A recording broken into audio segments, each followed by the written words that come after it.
For this video, I'm doing something a little different. Instead of covering just one monster, we're looking at three, because they are closely related. Today, we're diving into the lore and origins of Devourer, the Rotfiend, and the Scurver. Let's start with Devourer. If you only have played Witcher 3, you're going to have a very different idea of Devourer, because they used to look like this. Disgusting, I know. Now, Devourers are often called night witches, and it's pretty easy to see why.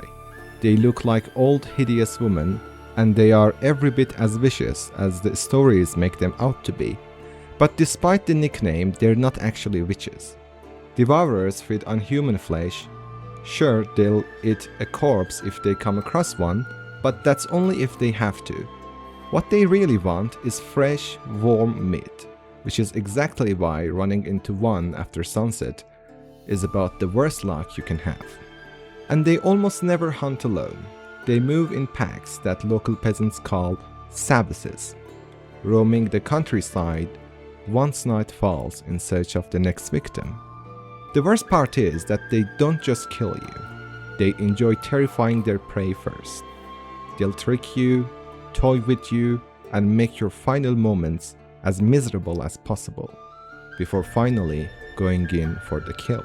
Interestingly, not every legend about them is true.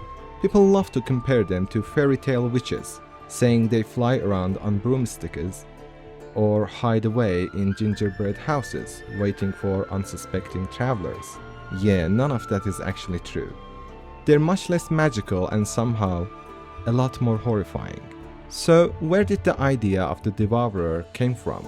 Well, one of its biggest inspiration is Black Annis, a terrifying figure from English folklore.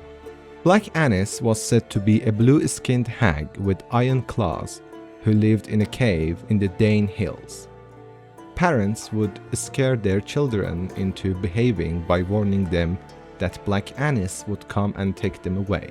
According to the legend, she hunted at night, snatching children and sometimes even lambs from the villages before dragging them back to her cave to eat them.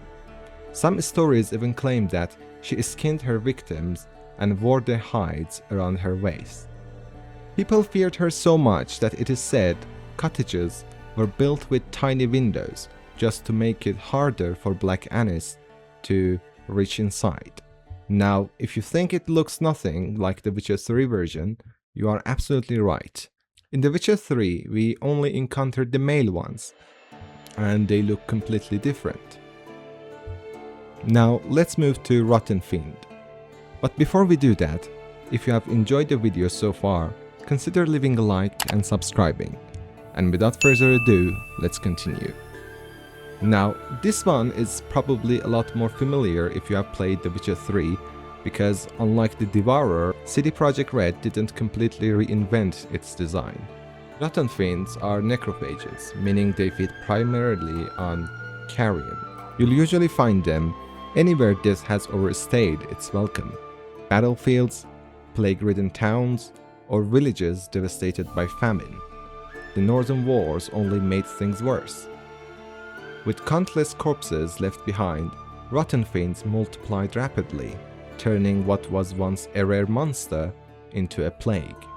You'll probably smell one before you ever see it.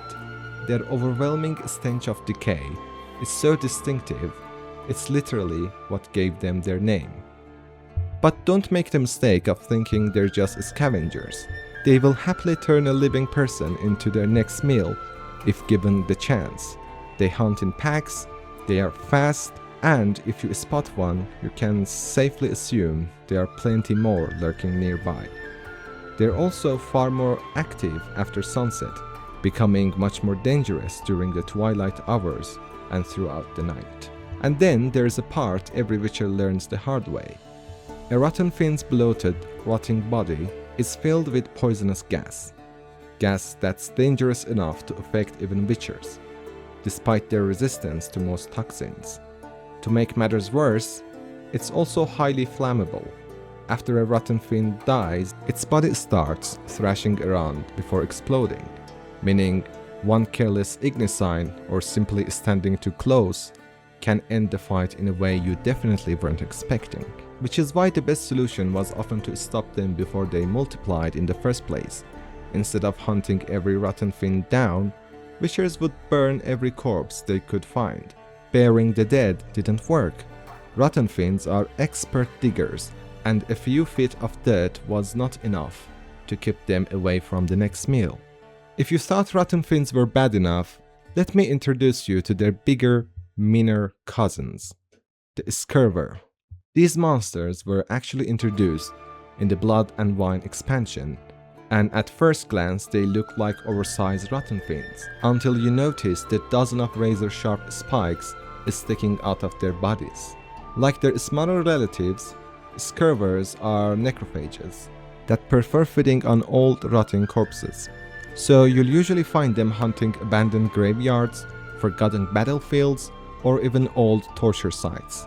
They spend most of their times underground. The moment they catch the scent of human, they'll burst out of the earth and charge straight at you. Now, if you have already learned not to stand next to a dead Rotfiend, good, because Scurvers take that idea and make it even worse.